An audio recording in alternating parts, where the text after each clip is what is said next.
는 것이죠. 이 세상에 태어나서 단 한 사람이라도 저를 격려해 주는 사람이 있다면 저는 인생을 잘 살았다고 생각합니다. 만 사람이 저격해도 한 사람이 격려해 준다면 그것은 살만한 가치가 있다고 생각합니다. 우리가 지난주부터 자유가 육체의 욕심이라는 관을 통해서 나갈 때 어떻게 좋지 않게 나가는지 살펴보고 있습니다. 한 주 지났으니 복습하는 마음으로 자유가 나쁘게 나타나는 모습들이 무엇인지 19, 20, 21절을 다시 한번 읽어보도록 하겠습니다. 우리 한번 다 같이 읽어봅니다. 시작. 나왔나요? 안 나왔죠? 네, 안 나왔습니다. 안 나왔어요. 네, 한 번 더 읽어보겠습니다. 이렇게 우리 지난주에 제가 볼게요. 이렇게 자유라는 이 우리에게 주신 하나님의 놀라운 자유가 육체의 욕심이라는 관을 통해서 어떻게 나타나는지 우리가 저 15가지를 쭉 살펴보고 있는데 지난주까지는 우상 숭배와 주술까지 함께 했죠. 예, 기억나시죠? 그럼 오늘 이제 다 같이 읽어보도록 하겠습니다. 시작. 육체의 일은 분명하니 곧 음행과 더러운 것과 호색과 우상 숭배와 주술과 원수 맺는 것과 분쟁과 시기와 분냄과 당짓는 것과 분열함과 이단과 투기와 술취함과 방탕함과 또 그와 같은 것들이라. 전에 너희에게 경계한 것 같이 경계하노니 이런 일을 하는 자들은 하나님의 나라를 유업으로 받지 못할 것이요. 아멘. 여기 말한 15가지는 크게 3가지 범위로 나눌 수 있다고 말씀드렸습니다. 첫 번째는 하나님의 윤리가 무너지는 것으로서 음행, 더러운 것, 호색을 하나로 묶을 수 있다고 말씀드렸고요. 두 번째는 우상 숭배와 주술은 올바른 예배를 무너뜨리는 주제로 묶을 수 있다고 말씀드렸습니다. 그리고 세 번째는 공동체를 무너뜨리는 주제로 묶을 수 있다고 말씀드렸는데 지난주까지 우리는 올바른 예배를 무너뜨리는 주제까지 나누었으니 오늘은 세 번째 공동체를 무너뜨리는 주제를 하나씩 살펴보도록 하겠습니다.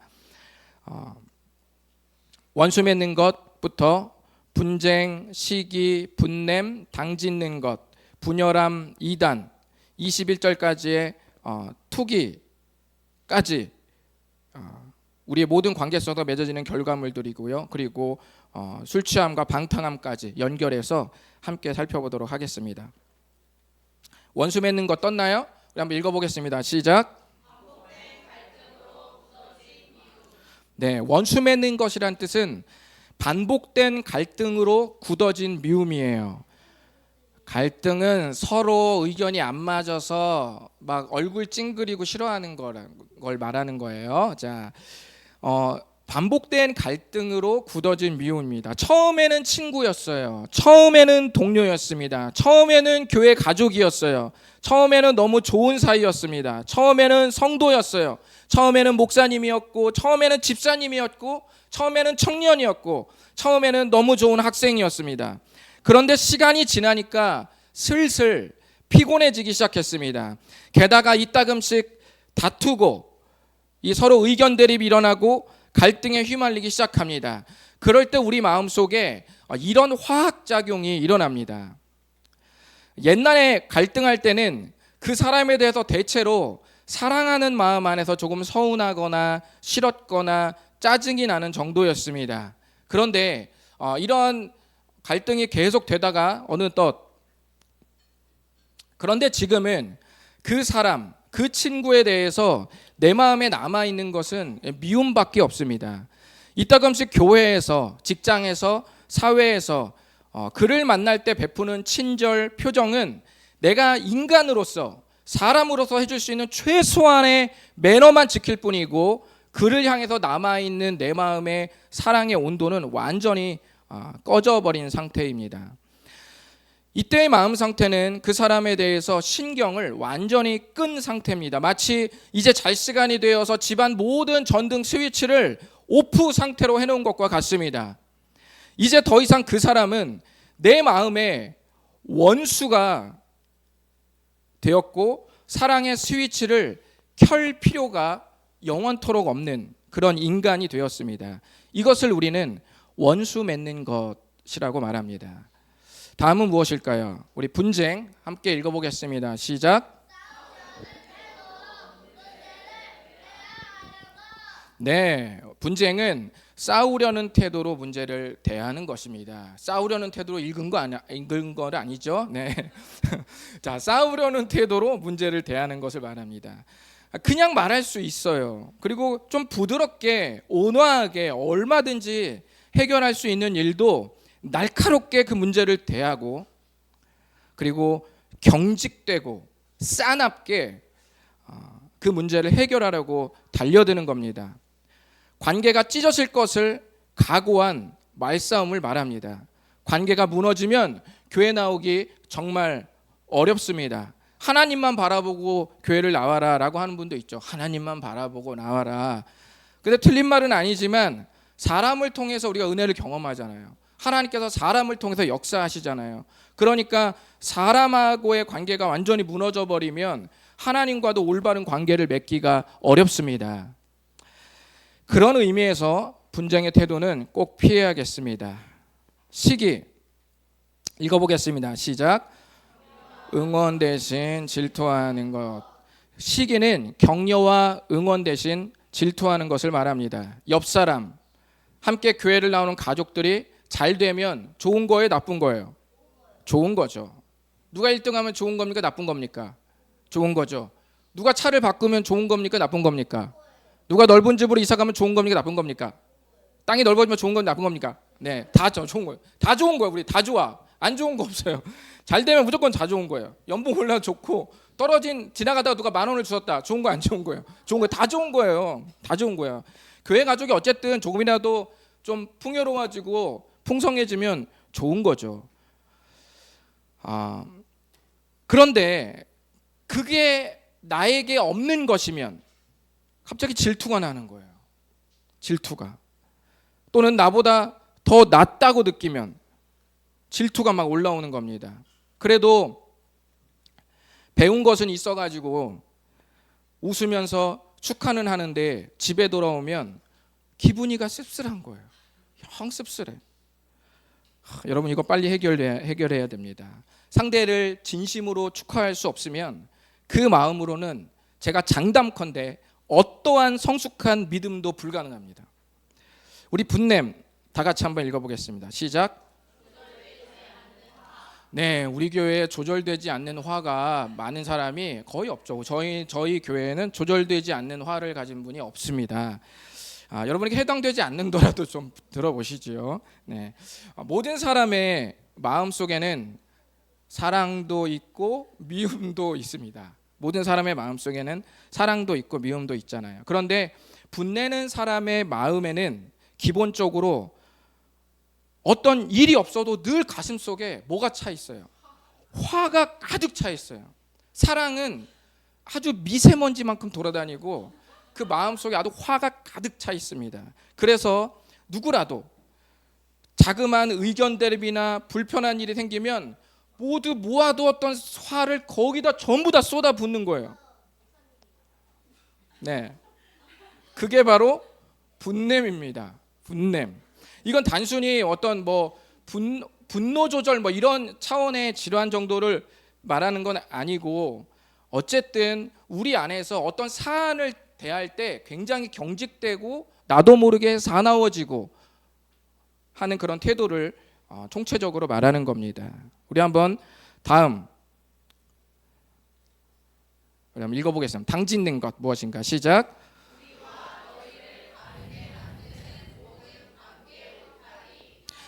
네, 당짓는 것은 이 당이 한자에 물이 당자입니다. 당짓는 것은 나와 너, 우리와 너희, 내 편과 네 편을 가르게 만드는 모든 관계 울타리를 말합니다. 이 말이 조금 어려울 수 있습니다. 예를 들어서 우리 한번 이런 겁니다. 어떤 두 사람이 만나서 서로 얘기를 합니다. 나는 철수가 너무 싫어 라고 두 사람이 말하면서 그 사람에 대한 험담을 말하고 있었어요. 한참을 말하고 있는데 누가 올까요? 말하고 있는데 철수가 온 거예요. 철수가 갑자기 왔어요. 얘들아 뭐하니? 내가 오늘 치킨 살 테니까 우리 치킨 뜯어 먹고 같이 커피도 마시고 같이 신나게 놀자. 이 분위기 상상이 되세요? 네. 뭔가 표현할 수 없는 불편함, 뭔가 뻘쭘함이 있겠죠. 그 이유를 두 사람은 아는데 한 사람은 모릅니다. 네. 이 상태에서 셋이 모이면 두 부류가 나누어졌다고 볼 수 있습니다. 험담이 아니어도 우리는 같은 견해, 같은 성향으로도 충분히 나누어질 수 있습니다. 물론 처음부터 그러진 않지만 이런 종류의 만남과 대화량이 늘어나면 뭐가 만들어질까요? 당이 만들어집니다. 아까 무리당자라고 했잖아요. 당이 만들어집니다. 자, 왜냐하면 우리와 너희, 나와 너, 내 편과 네 편이 나누어졌기 때문입니다. 별로 중요해 보이지 않을 수 있는데요. 당 짓는 것은 로마서, 고린도후서, 빌립보서, 야고보서에서 아주 중요하게 다룰 만큼 여기를 포함해 신약성경에서 6번이나 반복될 정도로 교회 공동체 관계에 대해서 자주 경고하는 말이었습니다. 이 관계는 매우 치밀한 악으로 쌓은 관계 울타리입니다. 당을 지으려고 작정한 사람은 없겠죠. 우리에게 당을 지으려고 작정한 사람이 누가 있겠습니까? 교회에서 그럼에도 불구하고 왜 이런 일들이 생기고 왜 수많은 신약성경은 6번이나 이 부분에 대해서 말을 하고 있을까요? 한 신학자는 당을 지으려고 작정하지 않는데도 당이 만들어지는 이유에 대해서 다음과 같이 말합니다. 한번 읽어보실까요? 시작. 시작. 하나님의 주지 않고 자기 입장을 지지받고 싶은 의도로 관계를 맺을 때 당이 지어진다. 한 신학자는 이 단어를 연구하면서 이렇게 말했습니다. 만남에서 하나님의 선이 궁극의 목표요 가장 중요한 지점이 아니라 자기 입장을 지지받고 싶은 의도로 관계를 맺기 시작할 때 내가 의도하든 당이 지어진다라고 이렇게 말했습니다. 명심하십시오. 당은 교회가 아닙니다. 자기 만족을 위해 자기가 스스로 세운 커뮤니티입니다. 자, 한번 분열함 우리 다 함께 읽어보겠습니다. 시작. 분열은 나누어지는 것을 답으로 선택하는 마음. 우리 어떤 사람 이런 사람이 있어요. 어떤 문제에 막 휘말리면은 그게 피곤해지잖아요. 그렇죠? 장기화되면 피곤해지니까 그다음에 어떻게 할까요? 몰래 안 가. 이렇게 딱 끊어. 몰래 그냥 끊어. 이렇게 차단시켜. 이렇게 딱 끝내서 완전히 분리하는 거죠. 그러니까 근본적으로 분열함의 뜻은 뭐냐면 이래 저래 해도 뭔가 안 돼. 답답해. 모호해. 오래가. 그러니까 결국은 뭐가 답이냐면 그래 나누어지는 게 답이야. 분리가 답이야 라고 생각하는 마음을 성경에서는 분열함이라고 말합니다. 분열은 이 단 한 가지에만 해당하지 않고 지금까지 이 앞에 말한 덕목 있죠? 앞에 말한 공동체를 무너뜨리는 주제로서의 이 자유부작용 있잖아요. 이 모든 덕목들과 다 포함해서 결론적으로 그러는 거예요. 결론적으로 그러니까 분리해. 그러니까 찢어져. 그러니까 나눠. 그러니까 안 해. 그러니까 반대로 해. 이렇게 하는 것으로 결론을 내리는 성향과 마음을 분열함이라고 말합니다. 내가 안 가는 게 답이고 안 하는 게 답이고 안 끼는 게 답이라고 여기는 마음을 분열함이라고 말합니다. 우리 한번 2단을 한번 읽어보겠습니다. 2단 시작. 2단은 분열함과 똑같은 의미예요. 똑같은 의미인데 다른 점이 뭐냐면은 분열은 분열인데 뭐 때문에 분열하는 거예요? 잘못된 가르침 때문에 분열하는 걸 2단이라고 말합니다. 그래서 분열의 여러 범주 중에 잘못된 가르침 때문에 나눠지면 그 분열은 뭐라고 말한다고요? 2단이라고 말하는 겁니다. 이것은 우리는 이 2단의 특징은 뭐냐면 다 틀리게 말하지 않아요. 2단의 특징은 99%를 옳은 말로 채웁니다. 그리고 마지막 1%는 뭘까요? 맞아요. 결정적 1%는 틀리게 말하는 거예요. 이단의 가르침 중에서 우리 성경을 기반으로 한 이단의 가르침 중에서 제가 보면은 한 90%는 맞습니다. 여러분이 성경에 그 단어 같은 거 있잖아요. 지역이나 사람, 인물 같은 거 찾으면 네이버에서 찾으면 쫙 뜨거든요. 근데 그 쫙 뜨는 사이트 중에 아주 상위에 뜨는 여러 개가 전부 이단이 만들어 놓은 사이트예요. 그런데 그 이단이 만들어 놓은 사이트의 인물을 들어가서 보잖아요. 그럼 기가 막히게 설명해 놨어요. 너무 잘 해놨어요. 지역도 정확하고 거리도 정확하고 뜻도 정확해요. 그러니까 그런 애들이 다 그렇게 만들어서 사이트에 올려서 자세하게 해놨다니까요. 틀린 게 없어요. 그런데 뭐가 틀리냐? 뭐가 틀릴까요? 기독교는 기승전 어디로 가냐면 그리스도로 가거든요. 거의 100%입니다. 99.99999% 구약이든 신약이든 중요해지는 지점에 이르면 기승전 예수 그리스도로 딱 모아져요. 그런데 그 얘네들은 이 모아질 때까지는 전부 틀린 말을 안 해요. 기승전 어디로 모일까요? 자기 교주, 자기 종교적 이기심, 그쪽으로 모든 상징성을 다 쏟아 부어 놓죠. 그러니까 대체로 우리가 이단에 빠지는 이유가 뭐냐면 머리가 부족하고 멍청해서 따르는 게 아니고 이해를 못해서 막 따르는 게 아니라 추종하는 게 아니라 99%의 오름으로 압도적인 압도당함을 당한 거예요.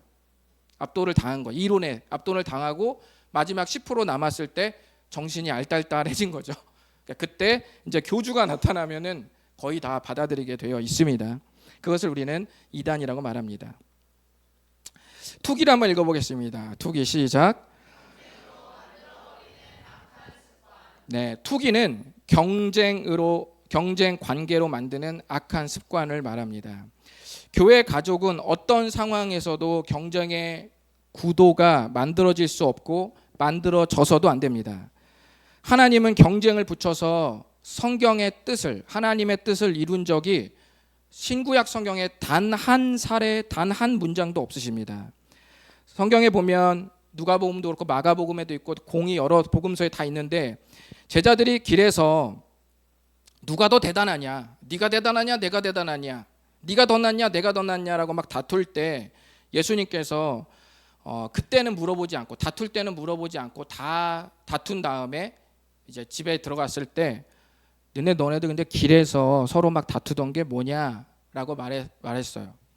그게 뭐겠어요? 주제가 누가 더 대단하냐, 누가 더 크냐, 이런 거를 서로 다퉜다는 거예요. 예수님은 그때 뭐라고 말씀하시냐면 우리 따라해 볼까요? 모든 사람의 꼴찌가 되라. 네, 그렇게 말했습니다. 이거 새번역 성경 번역본입니다. 개역개정에서는 무사람의 끝이 되라 이렇게 말했고요. 새번역에는 모든 사람의 꼴찌가 되라 이렇게 말했습니다. 그렇기 때문에 어때요? 경쟁 관계는 무조건 아니라는 뜻이죠. 그러므로 우리가 교회에서 누군가에게 어떤 것으로든 경쟁심을 느낀다면 그때 우리의 자유가 심각하게 오염되어 있다는 사실을 우리는 기억해야 합니다. 21절 술 취함과 방탕 한번 보겠습니다. 시작. 모든 마음을 행동의 실수들. 네. 술 취함과 방탕함은 제가 두 덕목을 묶었어요. 왜냐하면 두 개 뗄래야 뗄 수 없는 관계여서 두 개를 하나로 묶어서 그것을 하지 않을 수 없는 수준에서 벌어지는 모든 마음, 말, 행동의 실수들을 말합니다. 술 취함과 방탕함은 여기선 술을 말하지만 술을 예로 들어서 술과 같은 모든 중독성이 있는 것에 대한 것을 말하는 거예요. 그러니까 하지 않을 수 없는 수준이 된 것, 중독성이야. 하지 않을 수 없는 수준, 중독성이죠. 이쯤 되면 뭘 잃어버리죠? 어떤 자유를 잃어버릴까요? 해야 할 자유 아니면 해야 하지 않을 자유? 해야 하지 않을 자유를 잃어버린 겁니다. 내가 그게 먹는 것이든 마시는 것이든 하는 것이든 생각하는 것이든 무엇이든 내가 하지 않으려고 하는데 잘 안 되는 것은 어떤 사고 활동이든 어떤 실제로 음식이든 습관이든 간에 중독성에 접어든 것이죠. 이 상태가 지속되어서 음식을 먹거나 마시거나 뭔가를 적절하게 하는 수준을 넘어선 중독의 단계에 접어드는 것인데, 그 즈음에 따라붙는 게 뭐냐면 방탕함입니다. 방탕함은 술 취함과 연결되어서 흥청망청거리면서 실수하는 모든 행위를 말하는 겁니다. 술 취함과 방탕함은 당시 우상을 믿는 사람들의 종교 의식에서 행해지던 것이거든요. 종교 의식에서 함께 나왔던 것이기 때문에 저번 주 우리가 살펴본 예배를 무너뜨리는 덕목에도 해당된다고 볼 수 있습니다. 이렇게 우리는 남은 모든 부분들, 공동체를 무너뜨리는 주제로서의 자유 부작용을 우리가 다 나누었습니다. 여러분 어떻습니까? 제가 이 15가지를 정리하면서 생각해 볼 때 현재 우리 주위에서도 볼 수 있는 것들도 우리가 있을 수 있습니다. 이 모든 것은 자유가 육체의 욕심이라는 경로를 통해서 나타날 때 나오는 모습들이었습니다. 물론 모든 사람에게 이 모든 모습이 15가지가 다 나타난다고 볼 수는 없겠죠. 이 중에 일부가 우리의 모습이 될 수도 있습니다. 육체의 욕심이 자유를 오염시키는 종류는 15가지 외에도 더 있기 때문에 갈라디아서 5장 21절은 또 그와 같은 것들이라는 말로 마무리를 했습니다. 그러니까 육체의 욕심이 뻗어나가는 그 부작용의 모습들이 상상할 수 없는 수준으로 지금 뻗친다는 것을 지금 말하는 겁니다. 우리가 예수님의 십자가로 새롭게 되고 하나님의 자녀가 되지 않는다면 이 흐름을 막을 길이 없습니다. 왜냐하면 우리 안에는 양심이라는 대안이 있지만 이 양심은 우리가 완전하지 않는 한 완전하지 않기 때문에 한계가 있습니다. 양심이 우리 육체의 욕심이라는 물살을 느리게 하거나 가짓수를 좀 줄이도록 만들 수는 있을지 몰라도 어떤 모습으로든 삶으로 반드시 나오게 되어 있습니다. 그래서 우리가 저번 주에 나눴던 18절의 말씀은 성령의 인도하시는 바가 되면 율법 아래에 있지 않다라고 말했습니다. 그렇기에 십자가의 은혜로 성령님이 마음에 거하시게 된 것이 얼마나 큰 복이며 선물인지 모릅니다. 우리 다음 주는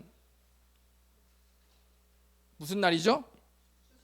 추수감사주일입니다.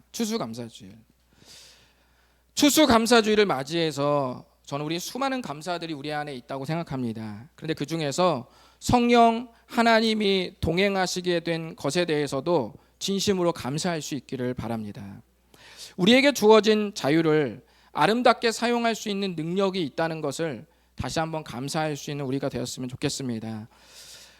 다음 주는 추수감사주일이기 때문에 감사에 대한 말씀을 나누고 그 다음에 다시 갈라디아서 5장 이 말씀을 나누도록 하겠습니다. 그때는 육체의 욕심이 아니라 진짜 우리가 가진 자유가 성령이라는 관을 통해서 우리의 자유가 이 발휘될 때 어떤 열매를 맺는지 여러분께 그 9가지 열매를 소개해 드리도록 하겠습니다. 우리나라 최고의 지성인 중 한 명으로 불리는 우리 고 이어령 박사, 우리 모두가 잘 아실 것입니다. 그는 원래 지독한 무신론자였습니다. 하지만 1992년 이 딸 이민호 목사가 갑상선 암 진단을 받게 되면서 그 당시 그 딸에 대한 걱정과 염려를 하게 되면서 자신이 느꼈던 감정을 매체에 이렇게 말했습니다. 내가 그동안 의지했던 이성과 논리는 무너졌습니다 라고 말했습니다. 그리고 딸의 병을 계기로 마침내 딸이 믿는 예수님을 믿고 2007년에 세례를 받았습니다. 그리고 2012년에 딸이 위암으로 마침내 숨을 거두게 되었을 때 그는 장례식장에서 조객들에게 자기의 딸을 추억하면서 다음과 같이 말했습니다. 이 아이는 마지막 순간에 행복하다고 말했습니다. 그 아이는 참으로 땅에서 하늘처럼 살았습니다. 우리가 육체, 즉 이 몸을, 우리의 이 몸을 입고 사는 동안 이 땅에서 산다는 것 자체를 우리가 부정할 수는 없습니다. 그리고 여기서 벌어지는 수많은 일들로 인해서 내가 가진 자유가 육체의 욕심이라는 관으로 흘러서 좋지 못한 모습을 보일 때도 있습니다.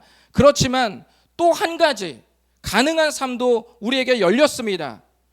그럼에도 불구하고 우리는 이 땅에서 하늘처럼 살 수 있다는 것입니다. 성령께서 우리와 동행하셔서 육체의 욕심에서 나오는 자유 부작용 삶이 아니라 성령 하나님께서 인도하시는 그 삶 안에서 나의 자유를 마음껏 거룩하게 뿜어내는 새로운 삶이 우리에게 열렸다는 것입니다. 오늘 들은 말씀을 생각하면서 주님, 제가 가진 자유가 잘못된 모습으로 나간 것을 회개합니다. 용서해 주시고 이 삶을 고쳐나가는데 성령님과 함께 피를 토하는 몸부림을 쳐보겠습니다 라고 간절히 부르짖는 시간이 있었으면 좋겠습니다.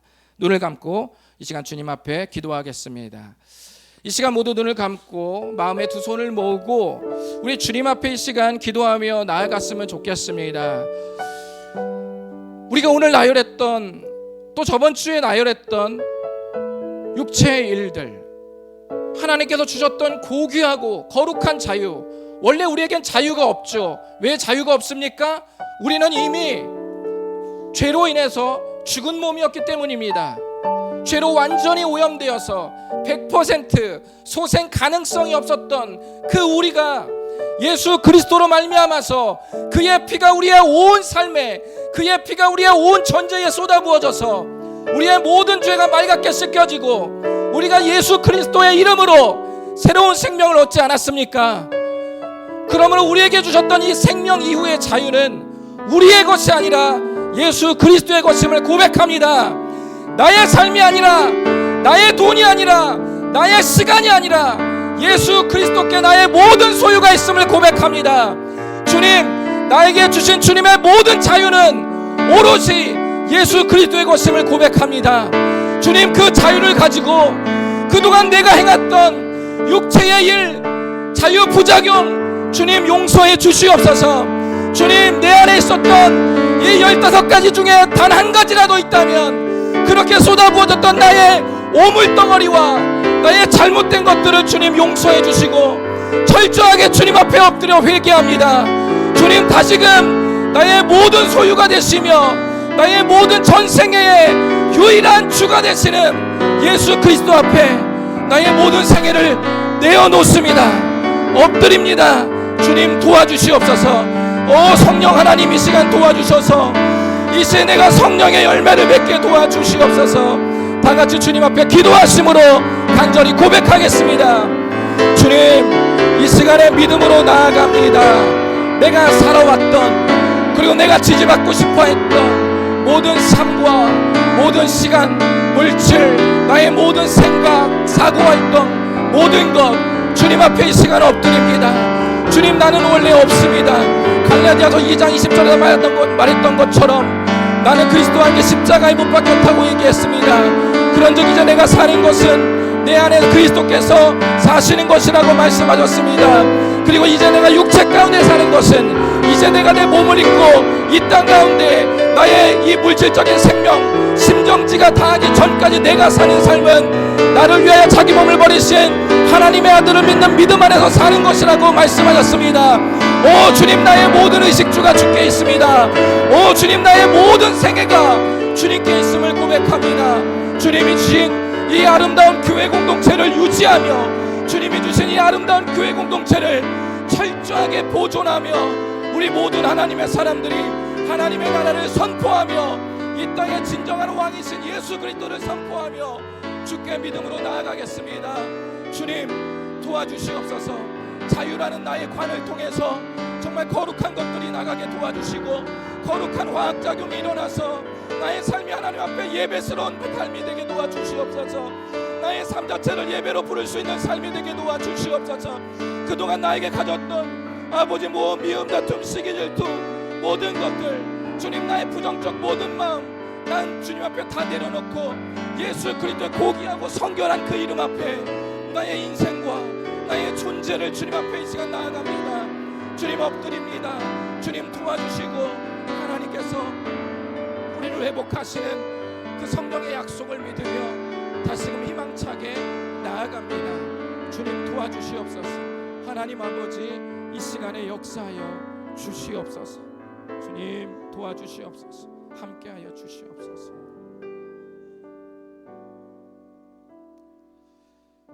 제가 기도하고 모든 예배를 마치겠습니다. 하나님 아버지, 사랑하는 우리 모든 교회 가족들, 육체의 일이 아니라 성령의 열매를 맺는 교회 가족 되게 하옵소서. 귀한 물질 감사합니다. 많은 물질들이 필요하고 주님 앞에 쓰여져야 할 이 거룩한 일들에 조금 더 부족함이 없도록 주께서 예비하시고 인도해 주시옵소서. 지금은 우리 주 예수 그리스도의 은혜와 하나님 아버지의 놀라우신 사랑과 성령님의 교통하심이 온전히 예수 그리스도의 그 이름 안에 나의 모든 전생에, 나의 모든 전삼, 나의 모든 전 존재가 담겨 있음을 믿음으로 고백하고 그 예수 그리스도의 이름을 나의 영원한 주요, 나의 영원한 왕으로 고백하며 이 땅을 하늘처럼 살기를 작정하고 서원하며 고백한 모든 하나님의 사람들 머리 위에 지금으로부터 영원토록 함께 하시기를 예수님의 이름으로 축복하며 기도드리옵나이다. 아멘.